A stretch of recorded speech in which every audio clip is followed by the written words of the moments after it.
Hello, welcome to my very official guide for students interested in studying medicine after college. I'm making this video because I realized that as I graduated high school and moved on to college, I really had no idea what to expect. I didn't know what college life would be like or how college classes actually worked. I knew that I had some idea that I wanted to go to medical school, but I was so overwhelmed with college that I had no idea where to start.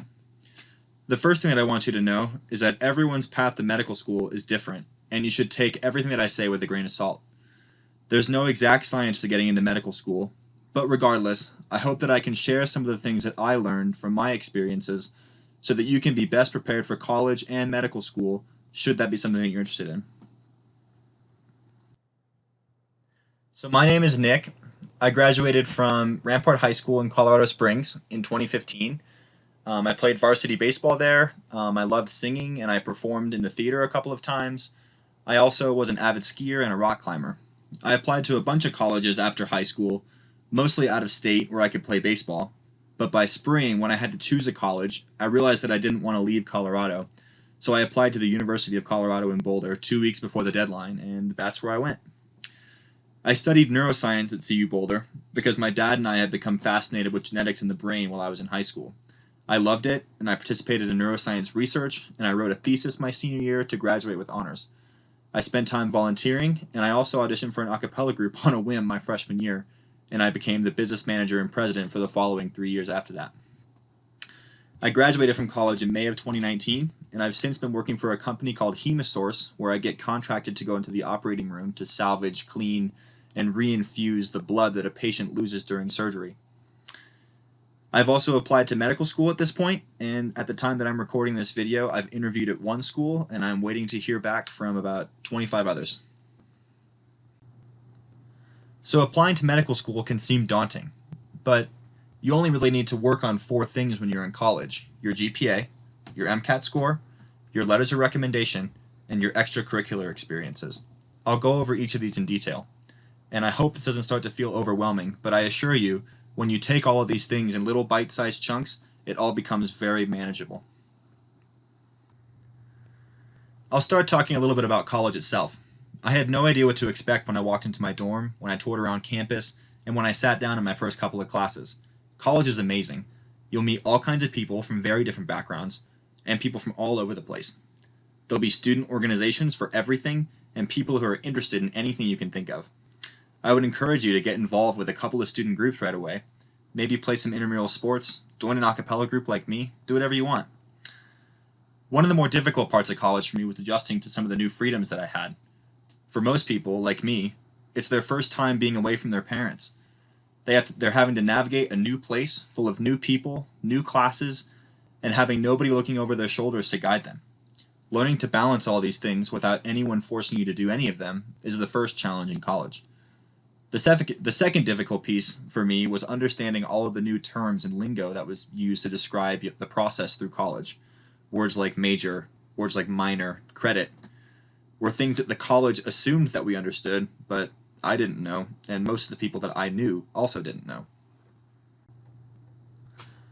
Let's start with majors and minors. These are subjects that you dedicate a lot of time to. Your major is the subject that you get your degree in, so for me, I graduated with a Bachelor of Arts in Neuroscience. Neuroscience was my major, and it's the subject that I took the most college classes in, which also means it's the subject that I got the most college credit for. A minor is a subject that you still take a significant number of classes in, but not so much that you earn a full, complete degree. It can be common for people to earn two majors, they're called double majors, or for people to do a major and a minor. If I could go back to college again, I would have definitely completed a minor in Spanish on top of my neuroscience degree. That brings us to the way that colleges calculate how much you have learned through a credit system. You can think of credits as points that you earn for completing a class. Credits are earned slightly differently at different universities. Most classes that last one semester will earn you 3 credits. Some classes that are exceedingly difficult, like calculus, or classes that require some sort of lab work, like biology, chemistry, or physics, will be worth more credits. Likewise, I took some easier classes like voice lessons, and those were less than 3 credits. So with this system, a normal semester is considered to be 15 credits, which equals 5 classes worth 3 credits per semester. This works out to about 30 credits a year, and the University of Colorado requires 120 credits to graduate. So that equals 4 years if you're on a normal semester schedule. And here's where I drop a shameless plug for your high school AP and IB programs, because they are a godsend for college students and especially pre-medical students in college. Passing your AP exams gets you out of college classes, literally. You can take fewer classes each semester because of that, which will allow you time to focus on your extracurriculars, give you more time to study and more time just to enjoy college. This is even more important because your college GPA matters a lot to medical schools. So having more time to focus on fewer classes is a massive advantage, and I cannot state that more strongly than I just did. As you can see on the slide, the average accepted medical student in the whole country has an average GPA of a 3.71, which is about an A average. Also in college, not all A's will get you a straight 4.0. An A minus, at least at CU and at most schools, gets you a 3.67. So you're averaging between an A minus and an A level. So having less classes to focus on when you're in college is a massive deal. And the last bit is that obviously college classes are expensive, so the less you have to pay for, the better off you'll be. So if you're able to take AP and IB exams in high school, even if you fail, I promise that it'll be worth it to exempt yourself from those college classes. So here's a little snapshot of my college transcript from CU Boulder, showing how I was able to exempt myself from almost a full year's worth of classes just from getting AP credit. AP biology for me got me out of 8 credits, which is like half a semester's worth of classes. So being able to take fewer classes every year meant that I could stack all my classes on certain days of the week, on Monday, Wednesday, and Friday usually. And I had Tuesdays and Thursdays off almost every semester in college, so I could dedicate time to volunteering, to other extracurriculars. I skied at least once a week in college mostly. So passing 5 or 6 AP classes in high school made my college life so much better than it would have been, and I really can't overstate how important that is. And if you can, take it seriously, take exams, study for them, do well. It'll be so much better for you. So lots of students want to know if there's a certain area of study or a major or a degree that's better for getting into medical school than others. And the reality is, no, there's not. You can study whatever you want.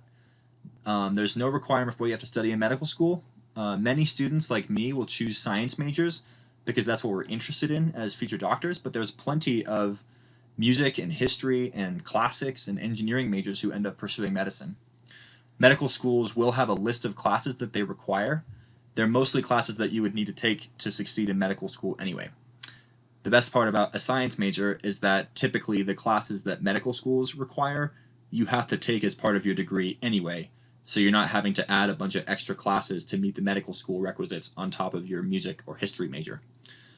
So the classes that most medical schools will require are biology with lab, chemistry with lab, organic chemistry with lab, physics with lab, biochemistry, and maybe a couple others.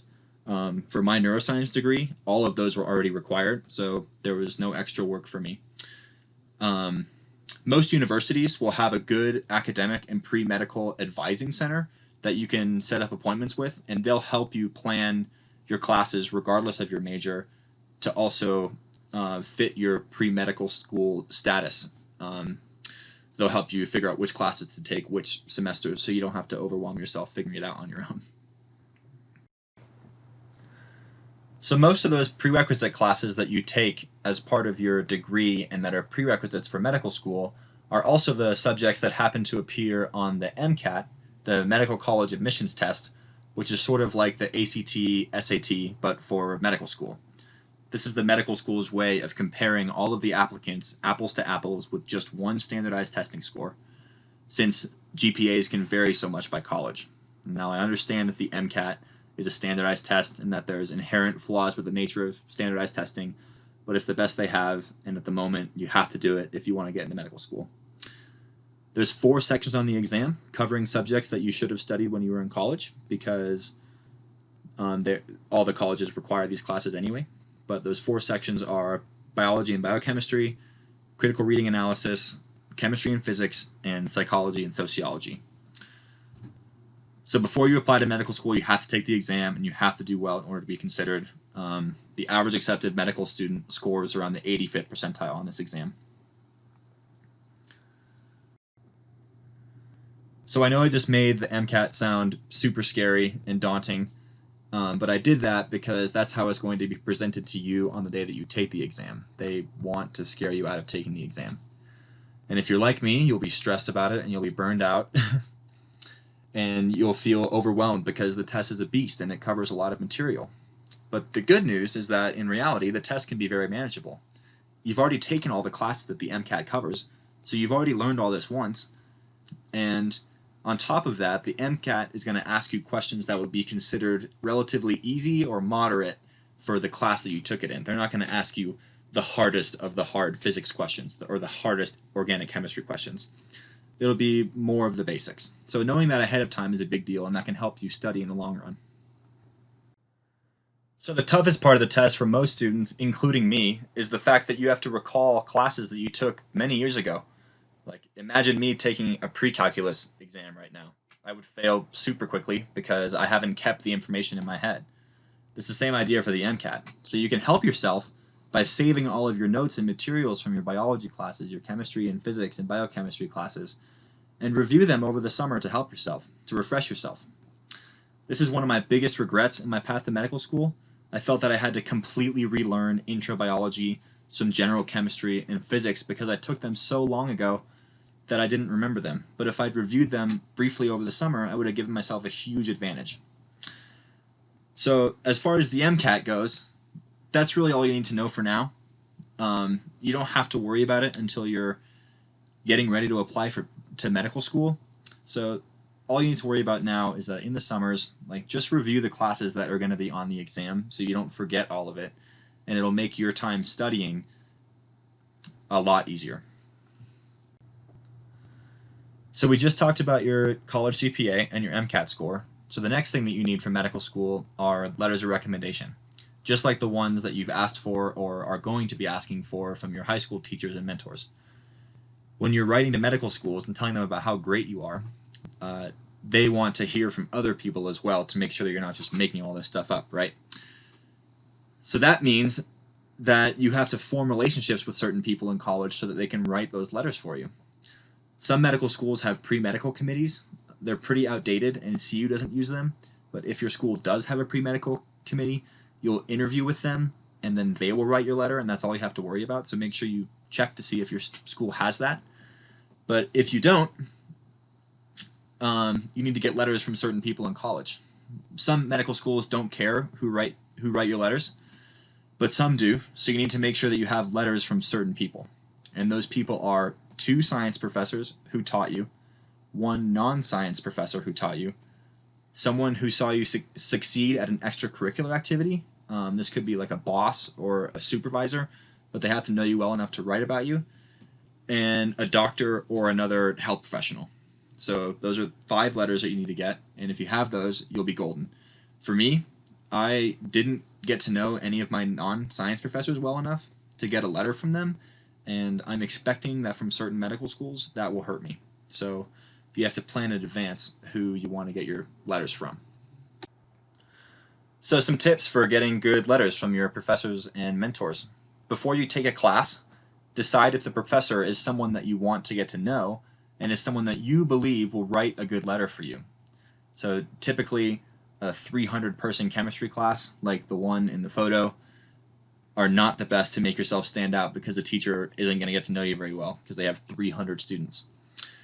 As you progress through your major, though, your niche classes will be a bit smaller. So for me, my neuroscience classes were 30 to 40 people. Often, these are better professors to get to know. Once you've decided that you want a letter from them, you have to go out of your way to socialize with that professor, not like in high school, where teachers will try their best to learn your name and get to know you. College professors are only interested in getting to know you if you show that you're interested in getting to know them as well. So, in class, raise your hand to ask questions. Answer the professor's questions. Obviously, make sure that you do well in their class, so they don't say, I don't know why he's asking me for a letter, he got a D. And finally, go to office hours. Every professor is required to set aside a certain number of hours for students to walk in and ask questions. Go to them all the time, even if you don't have questions. Just talk to them, get to know them. And they'll come to like you, and they'll come to remember you and know who you are. Then, after that, they'll be able to write a good letter for you. The last trick is to maintain your relationship with these people. I'm still in touch with 4 of the 5 people who wrote my letters for me for medical school. Showing them that you care about them beyond the class and beyond a letter of recommendation and beyond a grade means a lot to them and says a lot about you as well. It'll stand out, and they'll write a letter not just about your academic success, but about your character and your personality. That's what will stand out to medical schools, and that's what will get you in from those letters. I don't mean to come across fake here, like you're using your professors just to get a letter out of them. You sort of have to start off that way, but eventually you'll come to like these people, want to spend time with them, and want to get to know with them, and want to stay in touch with them, potentially for the rest of your life. So I know that seems like it was a lot just to get a couple of numbers and a couple of letters, but you have to do them, and these are the things that every person applying to medical school is trying to perfect, and these are the things that will prove that you're capable of handling the challenge of medical school and the challenge of being a doctor. However, none of these things on their own will truly distinguish you from the rest of the applicants. This is where extracurricular activities come in, and this is how you're going to demonstrate that you're different from everyone else and that medical schools should pick you over everyone else. So I guess I lied a little bit. You get to distinguish yourself as a medical school applicant through extracurricular activities, but there's still some extracurricular boxes that you have to check. As you can see through this example, these are people who were accepted to the University of Colorado's medical school, and most medical students have a wide variety of extracurriculars on their resume. That said, you have the freedom to choose how you'll satisfy each of these requirements, and the experience that you have in these extracurriculars will likely shape how you view the medical profession as a whole, and these visions will be unique to you. It's your job to seek out these extracurricular opportunities that'll help you understand patients, people, the role of a doctor, and why you want to be a doctor specifically in these scenarios. So as you can see from the last slide, the application will break down all of your extracurricular experiences into a few major categories: shadowing, non-clinical volunteering, clinical volunteering with patient interaction, medical employment, research, and leadership and teamwork. These extracurriculars will fill you with experience that will help you answer some of the questions that medical schools want to know. How do you know you want to be a doctor? How do you know that you'll treat patients without bias? How will you continuously update your practices with new technology? How have you overcome adversities, and how will you overcome adversities as a doctor? How do you work in a team environment, and how well do you interact with people in general? Basically, medical schools want to make sure that you know what you're getting into and that you actually want to be a doctor beyond the prestige and the paychecks. So let's start with shadowing. Of course, in order to know that you want to be a doctor, you've got to spend time watching what a doctor does. Specifically, you need to know that you want to be a doctor and not any other kind of medical professional like a nurse or a scrub tech, a PA, an EMT, a paramedic, you name it. Saying that you love science and that you want to help people isn't enough, because there's plenty of professions out there that require science and helping people. You should shadow a few different types of doctors to get an idea of what a bunch of different doctors do. You should shadow a primary care physician or pediatrician, someone in the operating room like an anesthesiologist or a surgeon, someone in another healthcare field to know that you don't want to do that and instead you'd rather be a doctor, and whatever else you're interested in. This doesn't need to be a major ordeal. 1 to 3 days per doctor is more than enough. I shadowed a primary care pediatrician for 2 days, an anesthesiologist for 2 days, an intensivist in the ICU for 2 days, and also a nurse practitioner in the ICU for a day. That was more than enough. So this requirement can be knocked out with just 1 or 2 days a year, and summer is a great time to do it. The next step here is non-clinical volunteering. This is an opportunity where you can literally do whatever you want. I worked in a nursing home for once a week for a year, which was awesome. I also love working with kids, and I was able to show that to medical school when I told them about the experiences that I had working with kids. So I created a youth hiking group that went out in the summers that met once a week. I taught swim lessons to kids who couldn't afford them at the pool that I lifeguarded at. I took my a cappella group to a couple of high schools to perform and to teach some a cappella things to some of their high school singing groups. All that was great, but the other thing that you want to do with non-clinical volunteering work is to work with people who are not like you. Let's face it, if you're watching this from Colorado, Colorado has a lot of white people who are fairly well off compared with other areas. As a doctor, you're going to work with people who come from all backgrounds, all socioeconomic statuses, all religions, many languages, and lots of different belief systems. You have to be able to treat everyone equally and without bias. And medical schools want to know for sure that you're unbiased before they accept you. For many people, this comes in the form of an international mission trip to a poor village in another country. For me, I led a group at CU Boulder that went to rural, underserved schools in Colorado and taught basic neuroscience lessons to them. And the experience was life-changing, and it's made me want to be a doctor in an underprivileged area after that. It sounded like I did a lot of volunteering when I just said all that, but in reality, I spent only about 4 to 7 hours a week throughout college doing non-clinical volunteering and clinical volunteering, which will come next. And AP will help with that. The other half of volunteering is clinical volunteering, or more specifically, interacting with patients. It's one thing to shadow a doctor and to watch them interact with patients, and it's another to actually interact with them yourself. Medical schools need to know that you can handle working with sick people. I think that clinical volunteering positions are the hardest to find, but there are lots of opportunities to interact with patients in other areas, like when I volunteered at the nursing home with Alzheimer's and dementia patients. Volunteering in a hospital should be a high priority of yours, as you'll often be around patients all the time. I volunteered in the ER and in the pre-surgery and post-surgery departments. Was I mostly making and cleaning beds and feeling like I had no idea what I was doing? Yeah. But did I also try to talk to patients and their families as often as possible? Yeah. Are the patients always super excited that a college-age volunteer is bugging them while they're in excruciating pain? Absolutely not. But sometimes the interaction meant that I was just getting them snacks or water, or finding them a magazine, talking to the families.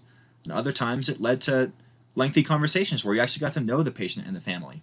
Long story short, whatever you're doing, you should look for ways to talk to patients as often as possible and interact as much as you can. Like I said before, between non-clinical volunteering and clinical volunteering, I spent 4 to 7 hours a week doing this. So it's less of a time commitment than I'm making it sound like, but it's a marathon, not a sprint. So for me, clinical volunteering, I admit, was a weak point in my application, as I didn't always take the opportunity to talk to patients when I was in contact with them at the hospital, and therefore I didn't have that many memorable stories to talk to med schools about. So I ended up taking a gap year anyway to study for the MCAT and take a break from school, and in that time I've been working for a medical company and gaining a lot of relevant medical experience and working with patients. This is pretty common. 50 to 60% of med school applicants and matriculants have medical employment experience. A lot of times this comes in the form of EMT work, and it's great because they get to work directly with patients as a first responder. Some people become medical scribes, where they're listening to doctors diagnose things and writing them down on the computer for them to document it. My current job, like I talked about, lets me go in the operating room all day, every day, where I clean the blood that the patient's losing from surgery so that they can be reinfused.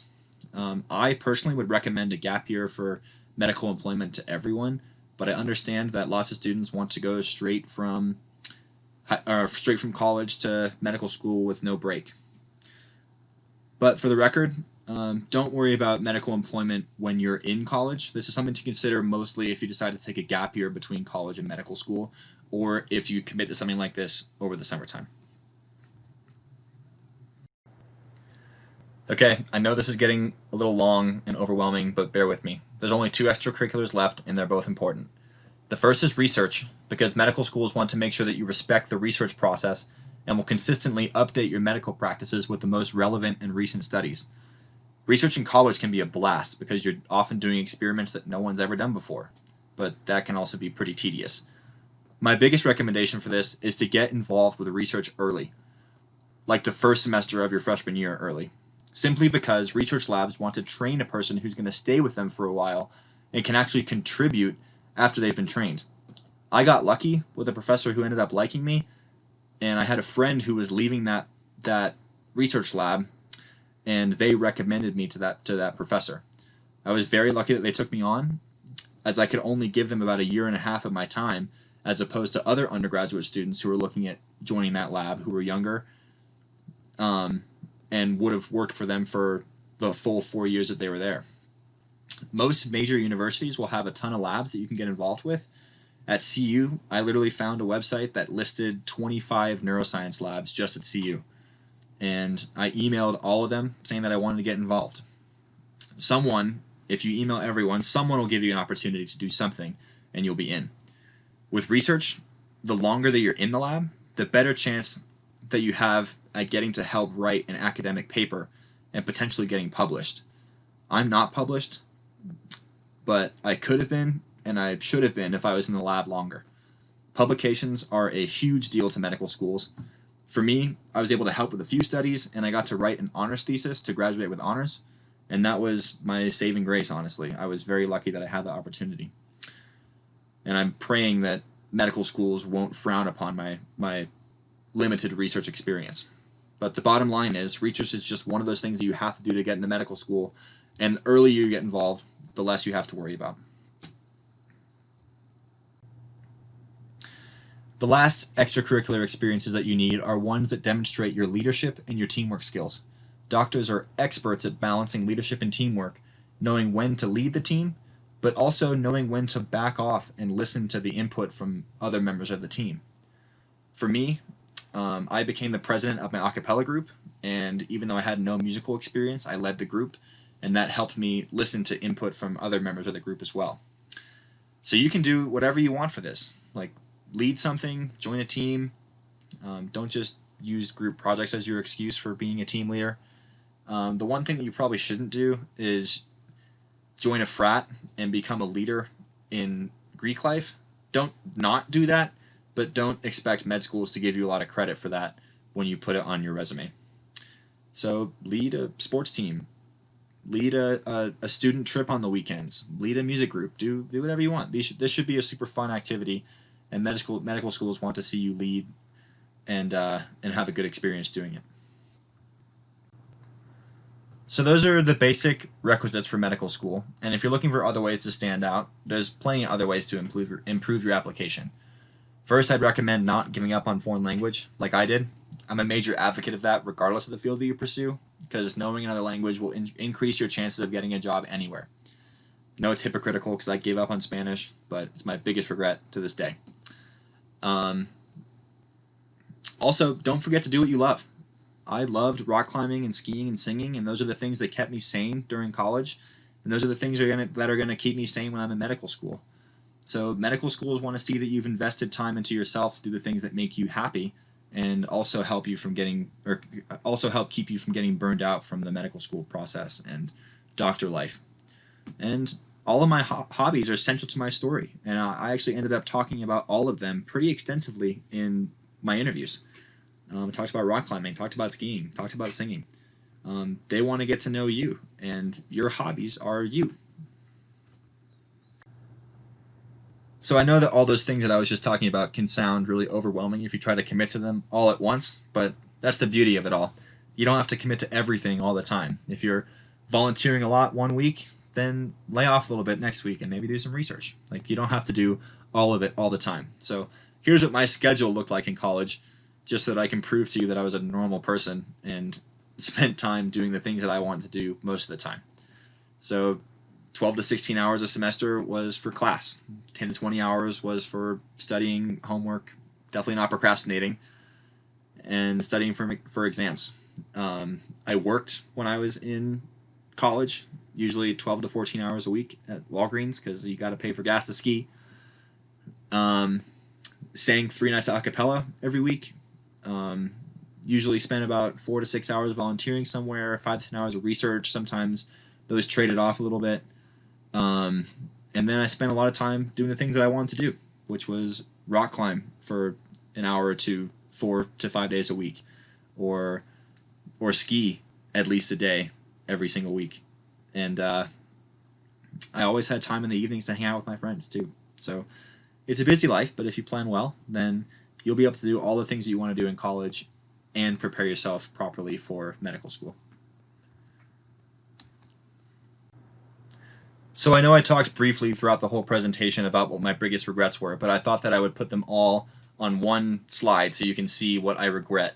And these are things that I didn't do, but I still have a pretty solid application to medical school. So if you do all these things on top of the things that I did, then you'll be absolutely golden. You'll have nothing to worry about. So for me, giving up on Spanish, biggest regret.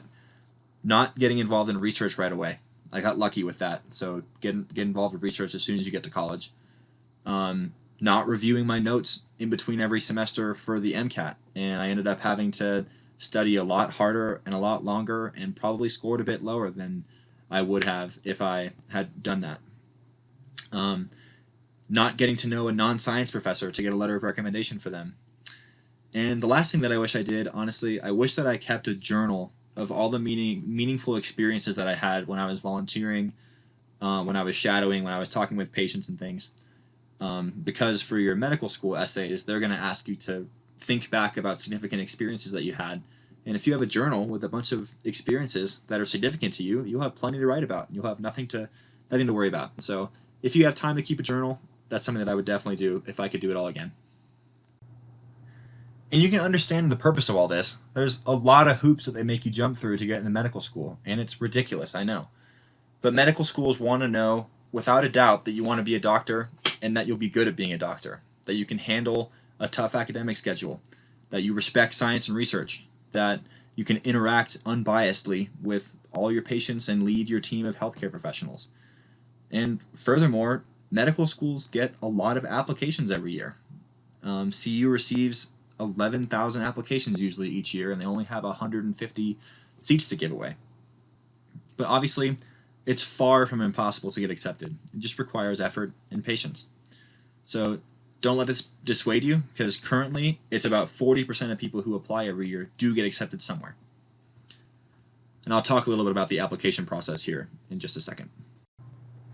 So please, please, please don't worry about this right now, but when the time comes, it's good to know a little bit about what the application process to medical school does look like. The first thing to know is that applying to medical school takes an entire year to do.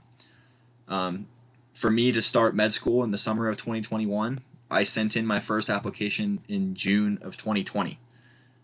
So that means that after finishing college, I will take 2 gap years, assuming that I get into medical school on the first try. So my first gap year, I studied for the MCAT, worked, and I wrote my primary application and spent a lot of time doing the things that I wanted to do. And my second gap year, which I'm just getting into right now, I just finished writing all my secondary applications.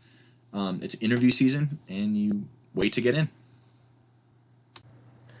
This is my last slide, I promise, except for the ending slide. So this is going to talk about the medical school timeline. So medical schools accept students on a rolling basis, which means that they'll say that they accept applications anywhere between May 30th and like November 1st or December 1st or whatever. But what that means is that you should apply super early so that you have the best chance of getting in, because your application will get looked at earlier in the process. Most people apply to between 20 and 25 schools. I applied to 28.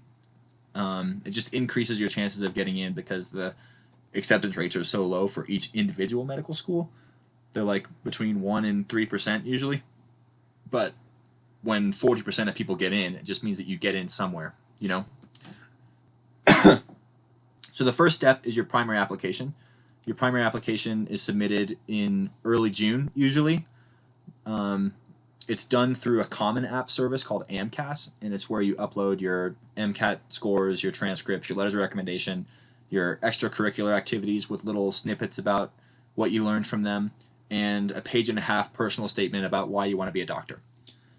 You send that out, And then usually about a month or two later, every school will have sent you a secondary application, which will have their own personalized set of essay questions, and they're commonly questions about how you're diverse, how you've overcome adversity, why do you want to go to our school, what's a relevant clinical experience that you've had, a positive experience in, what are you doing during your gap year. So all your extracurriculars will help you answer these specific questions. After you sent your secondary applications in, there's a 6-month window where schools could send you an interview. And usually schools will only interview between 4 and 8% of their applicants. So you can expect that if you've applied to 25 schools that you'll be interviewed at between 3 and 6 schools. Usually you get flown out to the medical school campus to do the interview there, so you get to see the school and interact with the staff and students and things, but because of the pandemic this year, they're all being done through Zoom. And then if they like you, you'll get accepted, and you get accepted anywhere between late October all the way through April and beyond if you're accepted off the wait list. So that's why the whole process takes an entire year. So thank you so much for listening to me. This is just my journey. Everybody has a different journey to medical school, and your journey will be very different from mine. But if you do have any questions about the process or about things that I learned, or if you have anything that you want to ask me, my email is right here, nickbrennan7@gmail.com. So thank you so much for getting this far in the presentation, and hopefully you learned something useful. And good luck to you going into college and getting accepted into medical school.